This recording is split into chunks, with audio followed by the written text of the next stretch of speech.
آسمان کی قسم جس میں برج ہیں اور اس دن کی جس کا وعدہ ہے، اور حاضر ہونے والے کی اور اس کی جس کے پاس حاضر ہوتے ہیں کہ خندقوں والے ہلاک کر دیے گئے، یعنی آگ کی خندقیں جس میں ایندھن جھونک رکھا تھا، جبکہ وہ ان کے کناروں پر بیٹھے ہوئے تھے اور جو ظلم وہ اہل ایمان پر کر رہے تھے ان کا نظارہ کر رہے تھے، اور ان کو مومنوں کی یہی بات بری لگتی تھی کہ وہ اللہ پر ایمان لائے تھے جو غالب ہے، سب خوبیوں والا ہے، جس کی آسمانوں اور زمین میں بادشاہی ہے، اور اللہ ہر چیز سے واقف ہے۔ جن لوگوں نے مومن مردوں اور مومن عورتوں کو تکلیفیں دیں اور توبہ نہ کی، ان کو دوزخ کا اور عذاب بھی ہوگا اور جلنے کا عذاب بھی، اور جو لوگ ایمان لائے اور نیک کام کرتے رہے ان کے لیے باغات ہیں جن کے نیچے نہریں بہہ رہی ہیں، یہی بڑی کامیابی ہے۔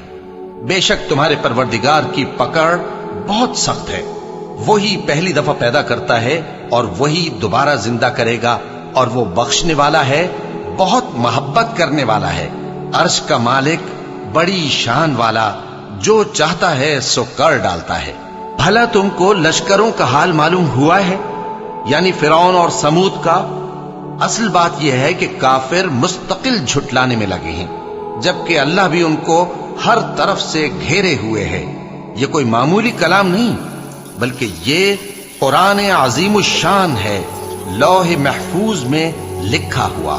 شروع اللہ کا نام لے کر جو بڑا مہربان نہایت رحم والا ہے۔ آسمان کی اور رات کے وقت آنے والے کی قسم، اور تم کو کیا معلوم کہ رات کے وقت آنے والا کیا ہے؟ وہ تارا ہے چمکنے والا، کہ کوئی شخص ایسا نہیں جس پر کوئی نگہبان نہ ہو۔ تو انسان کو دیکھنا چاہیے کہ وہ کاہے سے پیدا ہوا ہے۔ وہ اچھلتے ہوئے پانی سے پیدا ہوا ہے جو پیٹھ اور سینے کے بیچ میں سے نکلتا ہے۔ بے شک وہ یعنی خالق اس کو دوبارہ پیدا کرنے پر قادر ہے۔ جس دن دلوں کے بھید جانچے جائیں گے تو انسان کی کچھ پیش نہ چل سکے گی اور نہ کوئی اس کا مددگار ہوگا۔ آسمان کی قسم جو مے برساتا ہے، اور زمین کی قسم جو پھٹ جاتی ہے، کہ یہ فیصلہ کن کلام ہے اور یہ کوئی مذاق نہیں۔ یہ لوگ اپنی تدبیروں میں لگ رہے ہیں اور میں اپنی تدبیر کر رہا ہوں، تو اے نبی صلی اللہ علیہ وآلہ وسلم، تم کافروں کو مہلت دو، بس چند روز کی مہلت اور دے دو۔ شروع اللہ کا نام لے کر جو بڑا مہربان نہایت رحم والا ہے۔ اے پیغمبر صلی اللہ علیہ وآلہ وسلم، اپنے پروردگار عالی شان کے نام کی تسبیح کرو، جس نے انسان کو بنایا، پھر اس کے اعضاء کو درست کیا، اور جس نے اس کا اندازہ ٹھہرایا، پھر اس کو رستہ بتایا، اور جس نے چارہ اگایا، پھر اس کو سیاہ رنگ کا کوڑا کر دیا۔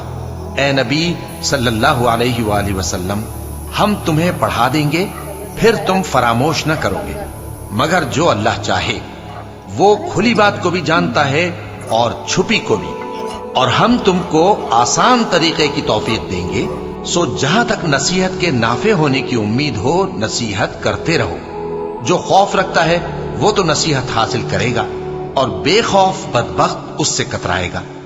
جو بڑی تیز آگ میں داخل ہوگا، پھر وہاں نہ مرے گا اور نہ جیے گا۔ بے شک وہ مراد کو پہنچ گیا جو پاک ہوا اور اپنے پروردگار کا نام لیتا رہا اور نماز پڑھتا رہا۔ بات یہ ہے کہ تم لوگ تو دنیا کی زندگی کو ترجیح دیتے ہو، حالانکہ آخرت بہت بہتر اور ہمیشہ باقی رہنے والی ہے۔ یہی بات پہلے صحیفوں میں بھی درج ہے، یعنی ابراہیم اور موسیٰ کے صحیفوں میں۔